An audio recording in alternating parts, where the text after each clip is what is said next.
The average League of Legends player will spend most of their time fighting champions. The best League of Legends players will be fighting minions. By controlling the minion wave, you control where the enemy will be and better position your team for objective control, team fights, and ultimately victory.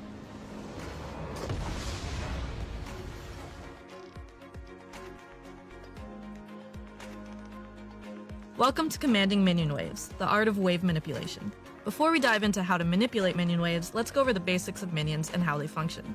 A minion wave consists of 3 melee minions and 3 caster minions. On top of that, every third wave before 20 minutes and every other wave after 20 minutes has a siege minion. All minions get stronger over time with increased health, damage, gold value, and experience. The specific numbers aren't very important, but you should know a few basic facts. Ranged minions do more damage, melee minions are tankier, and siege minions are a mix of both. Siege minions give the most experience, followed by melee minions, then ranged minions.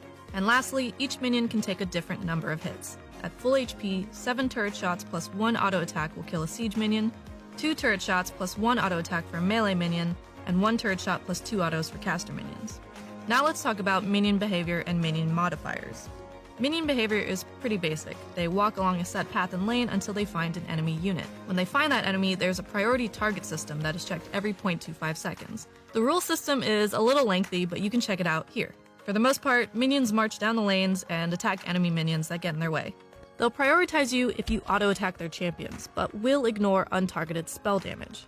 But as of patch 8.2, single target spells like Castanet's Q or Pantheon Spear will now trigger minion aggro too. Drawing aggro with these spells could turn a winning trade into a losing trade, as each caster can do roughly 10 damage per second. There are also some external modifiers that can change minion behavior, like this one. TLDR, taking more towers than your opponent and having a higher average team level makes your minions hit enemy minions harder and take less minion damage in return. Then there's the Baron buff, which gives minions extra health, resistance, range, movement speed, and damage. They also get huge resistances to area of effect damage, and Baron buffed cannon minions can even attack from outside a turret's range. All in all, Baroned up minions greatly increase your team's ability to push, take objectives, and even crack the enemy base.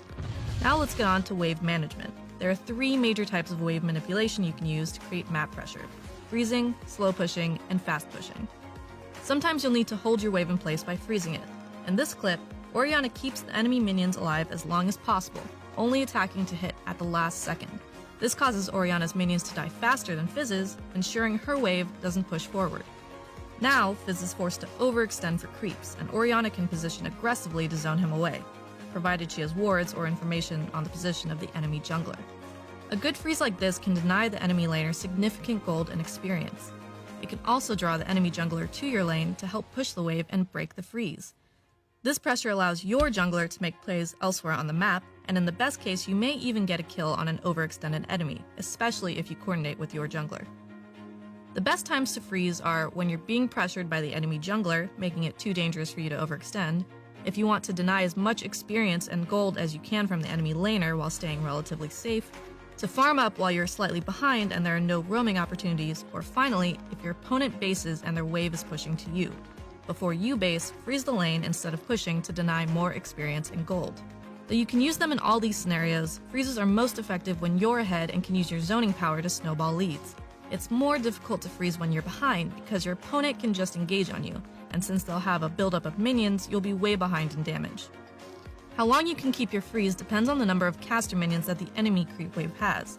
As a rule, look at the number of full HP caster minions and subtract 1 to get the amount of minion waves until your minions uncontrollably start to push again. Keep in mind, it's hard to freeze a cannon wave as the cannon targeting is a bit RNG.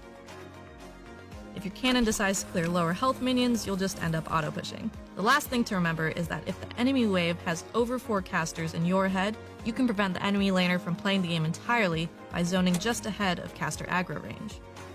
Now let's move on to slow pushing.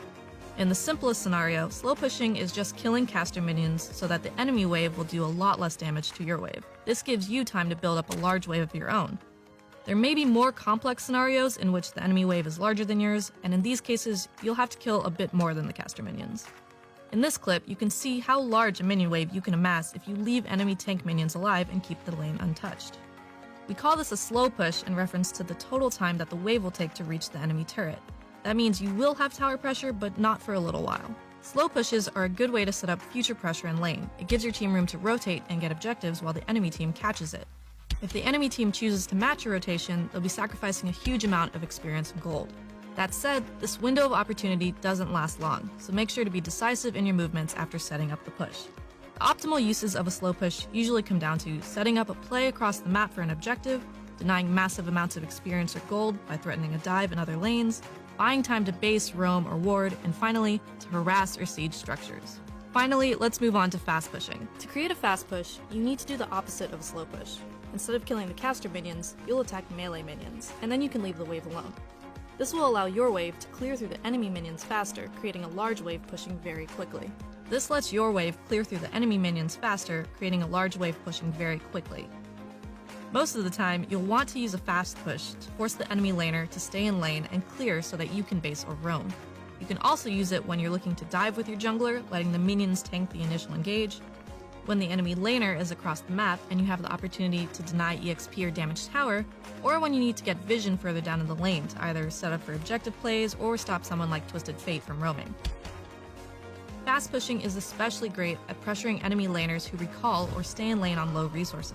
It gives you the opportunity to punish their mistakes and is easier to execute than a slow push. That said, be wary of potential ganks, as fast pushing typically places you more forward into enemy territory. Keep in mind that pushing changes a little bit in every lane. In mid lane, it's harder to have effective freezes because the lane is shorter, and new waves of minions show up too quickly to build pressure. On top of that, most mid lane champions have ranged abilities to help break freezes, and junglers can more easily come around to help.